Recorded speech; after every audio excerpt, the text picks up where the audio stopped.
تو نے پوچھی ہے امامت کی حقیقت مجھ سے، حق تجھے میری طرح صاحب اسرار کرے، ہے وہی تیرے زمانے کا امام برحق جو تجھے حاضر و موجود سے بیزار کرے۔ معزز دوستو السلام علیکم۔ یہ دو اشعار ایک سب سے اہم موضوع پر، انسانوں کی زندگی کا جو سب سے اہم موضوع ہے دوستو، وہ لیڈرشپ یعنی امامت ہے۔ تو ان اشعار میں شاعر مشرق نے کسی متکلم سے مخاطب ہو کر بیان کیا ہے، جس نے اس سے پوچھا کہ امامت کی حقیقت کیا ہے۔ تو شاعر نے بتایا، ڈاکٹر علامہ اقبال صاحب نے ان کو رپلائی کیا کہ اللہ تعالیٰ تجھے بھی میری طرح صاحب اسرار کر دے، یعنی تو ان رازوں سے واقف ہو جائے جن سے علامہ اقبال صاحب واقف ہیں، اور پھر بتایا کہ تیرے زمانے کا حقیقی امام وہی ہے جو تجھے حاضر اور موجود سے بیزار کر دے۔ یہ بہت ہی پر اسرار مصرع جس میں شاعر نے انسان کی فطرت کے اندر موجود ایک انتہائی اہم حقیقت کی طرف اشارہ کیا، اور وہ ہے تبدیلی۔ یعنی انسان اپنے موجودہ حالات کو بدل دینا چاہتا ہے۔ فطرتاً خدا نے اس کو ایسا پیدا کیا ہے کہ وہ تکامل کی طرف حرکت پذیر ہے، یعنی وہ ترقی کی مختلف منازل طے کرتا ہے، اور اس لیے وہ حاضر اور موجود اس کے لیے خوب سے خوب تر کی جستجو میں لگا رہتا ہے، اور وہ اس کی منزل نہیں ہوتی۔ لہٰذا جو بھی اس کے پاس موجود ہوتا ہے، جو امام برحق ہے، وہ ان سے اس کو بیزار کر دیتا ہے۔ لہٰذا اس موضوع میں جو بہت اہم سبق پوشیدہ ہے، وہ ہمارے آج کے دور کا ٹک ٹاک کا اور سوشل میڈیا کے دیگر ایپس کا وائز یوز ہے۔ جیسا کہ میرے جتنے بھی اسٹوڈنٹس ہیں، فرینڈز ہیں، وہ آلریڈی جانتے ہیں کہ میں اس موضوع پہ اکثر بولتا رہتا ہوں کہ ٹیکنالوجی بذات خود اچھی یا بری نہیں ہوتی، اس کا استعمال اچھا یا برا ہوتا ہے۔ تو اس کی مثال ایسے ہی ہے کہ آپ چاقو سے چاہے تو چھری اور چاقو سے چاہے تو آپ پھل کاٹ لیں، اور چاہے تو خدا نخواستہ کسی کا گلا کاٹ دیں۔ یا یوں مثال لی جا سکتی ہے کہ جیسے کلاشنکوف ہے، وہ چاہے تو آپ اس کو دفاع کے لیے استعمال کریں، یہ اس کا اچھا استعمال ہے، اور چاہے تو اس کو خدا نخواستہ کسی کا مال لوٹنے میں لوگ استعمال کریں، وہ اس کا برا استعمال ہے۔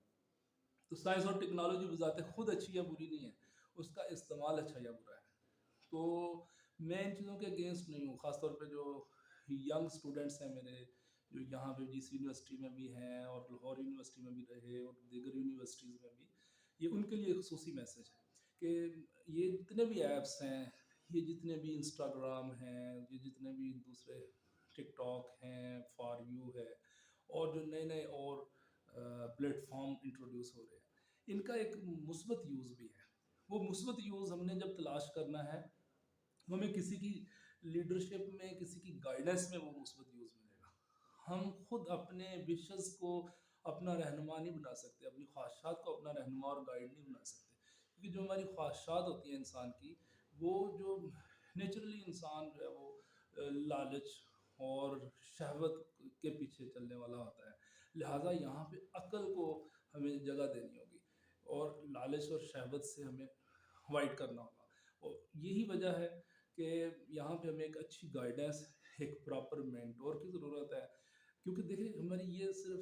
یہ عارضی زندگی یہی نہیں ہے، یہ ایک ہمارا ظاہری وجود ہے، اس میں زندگی ہے، پھر ہمارا ایک خاندانی وجود ہے، اس کی زندگی ہے، پھر ہمارا ایک قومی وجود ہے، اس کی زندگی ہے، اور یہ صرف چند روزہ زندگی ہے، اس کے بعد ایک ہمیشہ رہنے والی زندگی ہے جس میں ہم نے ہمیشہ ہمیشہ رہنا ہے۔ تو ان ساری چیزوں کو، دور اندیشی کو ذہن میں رکھتے ہوئے، ہمیں ایک اچھے مینٹور، ایک اچھے امام برحق، ایک اچھے لیڈر کی اس میں پیروی میں چلتے ہوئے، اور امام برحق تو ظاہر ہے خدا کی طرف سے بھیجے ہوئے امام ہوتے ہیں، لیکن جو ان کی تعلیمات کو سمجھتے ہیں لوگ، جو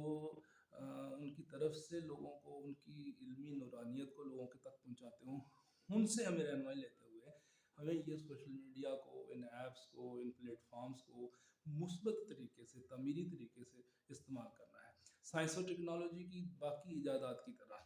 جیسے میں نے چاقو کا استعمال بتایا، یا جیسے کلاشنکوف کا استعمال بتایا، انہیں کی طرح ہمیں اپنے حاضر اور موجود سے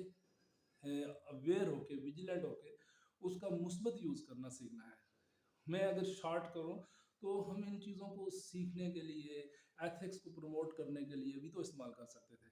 لیکن انفارچونیٹلی جب ہم ایک اچھے لیڈرز کی موجودگی میں، اچھی گائیڈنس، ڈیوائن گائیڈنس کے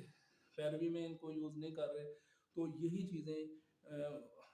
سوری ٹو سے ہماری جو ایتھکس ہیں ان کو کمپرومائز کرنے میں یوز کی جا رہی ہیں،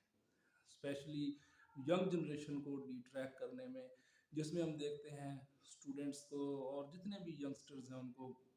ڈفرینٹ قسم کے سانگس کو پروموٹ کرنے میں، ولگیرٹی کو پروموٹ کرنے میں، اور وہ تمام کنٹینٹ جو کسی بھی صورت ہماری فیملیز، ہمارا سوشل انسان کا سوشل سسٹم اس کو لو نہیں کرتا، لیکن یہ چند پروفٹ اورینٹڈ لوگ جنہوں نے اپنے منافع کو اپنا امام مانا ہوا ہے یا شیطان کو اپنا امام مانا ہوا ہے،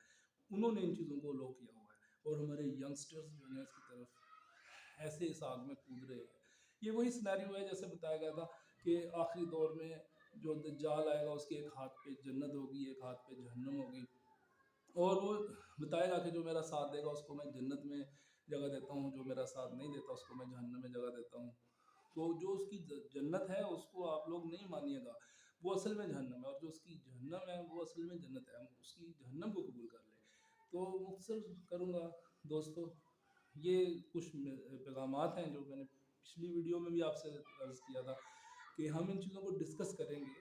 اور اپنی نوجوان نسل کو انشاءاللہ اویئر کریں گے۔ میں اپنے تمام سننے والے دوستوں کا انتہائی شکر گزار ہوں، وہ اپنا قیمتی وقت نکال کے میری ویڈیوز کو سنتے ہیں، اور اسپیشلی جو ابھی اینڈ تک سن رہے ہیں ان سے میں ریکویسٹ کروں گا کہ وہ ان ویڈیوز کو آگے شیئر کریں، اچھے پیغامات کو آگے پھیلانا چاہیے، اس سے ہمارے نوجوان نسل کو اویئرنیس ملے گی، آگہی ملے گی، اور مجھے حوصلہ افزائی ملے گی تاکہ میں مزید کنٹینٹ جنریٹ کروں۔ لائک اور کمنٹس کیجیے گا اگر آپ کو یہ کنٹینٹ پسند آئے تو، اور اپنا بہت زیادہ خیال رکھیے گا۔ آپ تمام دوستوں کا تہ دل سے خیر خواہ دعا گو، والسلام، اپنا خیال رکھیے گا، اللہ حافظ۔